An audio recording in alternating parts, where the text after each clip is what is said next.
Avec cette question qu'on se pose ce matin, faut-il ou non légaliser l'euthanasie en France ?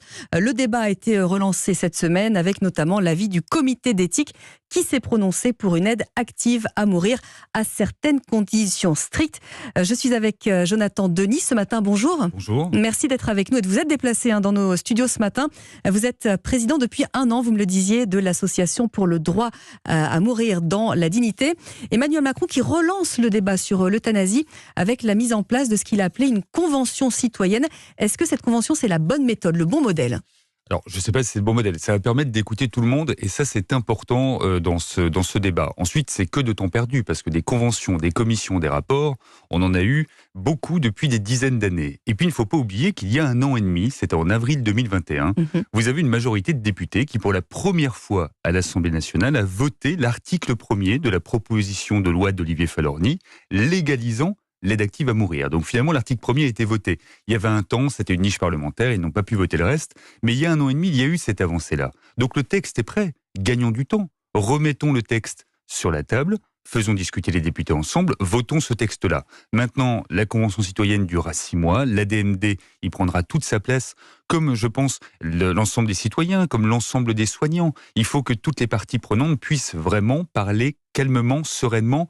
J'espère juste que ce débat ne sera pas confisqué par les plus extrêmes. Alors, vous sentez la société prête ? À votre avis, quel a été le point de bascule ? Parce que l'opinion a changé.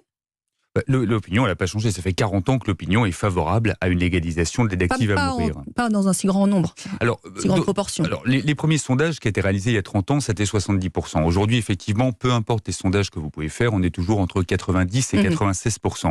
Ça ne veut pas dire 9 Français sur 10 vont demander l'euthanasie, qu'on soit bien d'accord. Ces 9 Français sur 10 se disent qu'effectivement, il faut une liberté de choix dans la fin de vie. C'est-à-dire l'aide active à mourir, la légalisation de l'euthanasie et du suicide assisté, et puis un véritable accès universel aux soins palliatifs. C'est des soins palliatifs partout et pour tous. Donc le point de bascule, c'est plutôt sur le comité d'éthique. Parce que depuis 1983, le comité d'éthique avait toujours dit non. Et là, effectivement, il y a eu une grande avancée, et puis une double avancée. C'est Alain Claes, à la tête de ce comité d'éthique. Alain Claes, quand même, qui a fait la loi de 2016, qui est une loi où vous ne retrouvez aucun autre pays qui a pu se dire, effectivement, on va s'en inspirer, effectivement, on va la mettre en place. Cette loi, elle est unique au monde parce que personne n'en veut. Eh bien, Alain Claes a eu le courage, effectivement, de dire, il faut peut-être une autre voie, il faut peut-être écouter tout le monde sur ce sujet. Concrètement, qu'est-ce que ça va changer, cette nouvelle loi, si elle arrive ? Cette nouvelle loi, elle va permettre plusieurs choses. Elle va permettre d'abord de respecter les choix de chacun. Qu'on soit bien d'accord, moi je ne suis pas un militant de l'euthanasie, du suicide assisté, je suis un véritable militant du libre choix. Il faut écouter toutes les paroles. Elle va permettre de dire à des Français, vous n'avez plus à vous exiler en Belgique. Vous n'avez plus à vous exiler en Suisse pour bénéficier d'une aide active à mourir. Pour pouvoir mourir dans les définitions de votre propre dignité, de votre propre liberté. Parce qu'aujourd'hui, la loi actuelle, elle concerne des personnes qui sont à l'agonie. La loi Claeys-Sonnetti, c'est la sédation profonde et continue jusqu'au décès. C'est si vous décédez dans les quelques heures, quelques jours à venir. Donc on va altérer votre conscience, on va arrêter l'alimentation, l'hydratation, et puis la médecine se retire. La médecine va attendre. Eh bien demain, on pourra dire à des personnes qui n'ont pas un décès qui va être constaté à court terme, parce qu'il y a des souffrances qui sont réfractaires, des souffrances qui sont insupportables. Eh bien, à ces patients-là, on va leur dire, on va vous accompagner jusqu'au bout. On va enfin vous donner ce dernier soin que vous demandez depuis des années. Est-ce que vous comprenez les soignants réticents ? C'est pas anodin pour un soignant de donner la mort. Mais je comprends tout le monde. Dans ce débat, personne ne peut avoir une vérité ou une certitude. Et c'est justement parce que nous n'avons pas la vérité que nous demandons l'ouverture du champ des possibles. Les soignants doivent être respectés. Après, il ne faut pas non plus raconter n'importe quoi.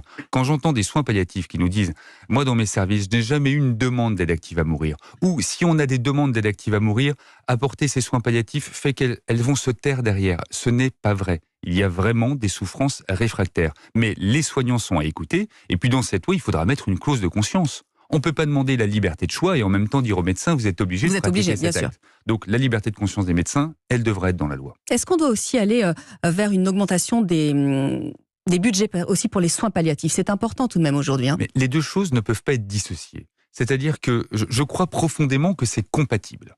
Et si on part d'un postulat en se disant ce n'est pas compatible, on n'y arrive pas. C'est compatible ailleurs, chez nos voisins européens, ça doit l'être également chez nous. Mais effectivement, si demain on ne fait que l'accès universel aux soins palliatifs, on a raté. Si demain on ne fait que la légalisation de l'aide active à mourir, on a raté. Donc oui, il faut mettre beaucoup d'argent et il faut juste rappeler une chose simple. Avant l'Assemblée nationale, le Sénat a effectivement parlé de légaliser l'aide active à mourir. La réponse du gouvernement, ça a été un 5e plan de soins palliatifs. Ça faisait 2,50 € par habitant. Dans le même temps, l'Autriche légalisait le suicide assisté, faisait voter un plan de soins palliatifs de 12 € par habitant, 6 fois plus. Donc, inspirons-nous de ce qui fonctionne ailleurs et arrêtons de croire à cette exception française qui fait que depuis 20 ans, on n'arrive pas sur ce sujet à évoluer. Merci beaucoup d'être venu dans nos studios ce matin. Jonathan Denis, président de l'ADMD, l'association pour le droit à mourir dans la dignité. Merci, c'est beaucoup plus clair à présent.